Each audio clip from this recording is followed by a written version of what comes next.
Shrimad home remedies में आपका स्वागत है। और लाल किताब के हिसाब से हम आपको बुद्ध के उपाय बताएंगे। लाल किताब कुंडली और उसके ज्योतिष दोनों ही वैदिक ज्योतिष से बेहद अलग होते हैं। वैदिक ज्योतिष के अंतर्गत जहां सिर्फ कमजोर अशुभ ग्रहों का उपाय किया जाता है, वहीं लाल किताब कुंडली में शुभ और अशुभ दोनों ही स्थितियों में जातक को सतर्क रहने की सलाह दी जाती है।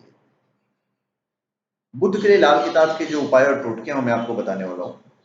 लाल किताब कुंडली में अगर बुद्ध नीच स्थान पर है और यदि बुध ग्रह के कारण आपके जीवन में कुछ उथल पुथल हो रही है, तो आप जो उपाय करेंगे वो उपाय मैं आपको बताने वाला हूं, पूरा डिटेल में बताऊंगा। अगर बुध प्रथम भाव में नीचा यानी अच्छे फल देने वाला ना हो तो हरे रंग के वस्त्र व मांस मदिरा से परहेज करना चाहिए। दूसरे भाव में बुध ग्रह के उत्तम फल पाने के लिए मांस मदिरा से परहेज करें। साथ ही कुछ घरेलू पशु जैसे भेड़, बकरी या तोता आदि को ना पालें। आप जानवर पाले नहीं तो ज्यादा अच्छा है। फिर तृतीय भाव में बुध ग्रह की पीड़ा शांत करने के लिए पक्षियों को दाना डालना चाहिए। बकरी दान करना शुभ होता है। जातक को फिटकरी से दांत साफ करने की सलाह दी जाती है। यदि बुध चौथे भाव में है और इस कारण आपको परेशानी हो रही है तो सोने और चांदी के चेन धारण करना उचित माना जाता है। साथ ही बंदरों को गुड़ दान करने की सलाह दी जाती है।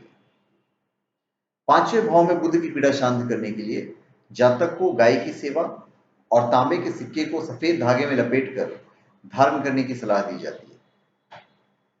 फिर छठे भाव या छठे घर में अगर बुध ग्रह बैठा हुआ है और आप उससे शुभ फल प्राप्त करना चाहते हैं तो कृषि भूमि में गंगाजल से भरी बोतल दफन करने की सलाह दी जाती है। ऐसे जातक की पत्नी को बाएं हाथ में चांदी की अंगूठी पहनने के बारे में भी कहा जाता है। लाल किताब के अनुसार सातवें भाव में अगर बुध ग्रह से हानि हो रही हो तो साझेदारी के व्यवसाय और जुए से बचना चाहिए।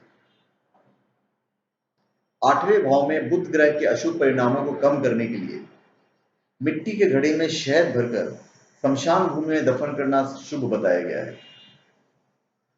नौवें भाव में अगर बुध ग्रह आपको पीड़ा दे रही है और उस पीड़ा से आप परेशान हैं तो उसके दुष्प्रभाव से बचने के लिए मंदिर या धार्मिक स्थल पर मशरूम दान करना शुभ माना जाता है। जो छत्ता होता है, मशरूम का छत्ता। साथ ही किसी भी साधु से ताबीज आदि स्वीकार कभी नहीं करनी चाहिए। फिर 10वें भाव में बुध ग्रह की पीड़ा शांत करने के लिए मंदिर में चावल और दूध दान करने की सलाह दी जाती है। ऐसी स्थिति में मांस मदिरा से भी परहेज करने की सलाह दी जाती है। अगर लाल किताब कुंडली में बुध के 11वें भाव में बैठा हुआ है और उससे अगर आपको परेशानी हो रही है तो पन्ना और हरे रंग से परहेज करना उचित है। किसी भी साधु से कोई भी ताबीज आप बिल्कुल मत लीजिएगा। फिलहाल किताब ज्योतिषी और जानकार 12वें भाव में बैठे बुध ग्रह की पीड़ा या शुभ फलों को कम करने के लिए स्टील की अंगूठी धारण करना शुभ मानते हैं। नई मटकी बहते जल में प्रवाह करना उचित उपाय है। तो धन्यवाद। आप हमारे चैनल में सब्सक्राइब करें और अपने कमेंट दीजिए। धन्यवाद।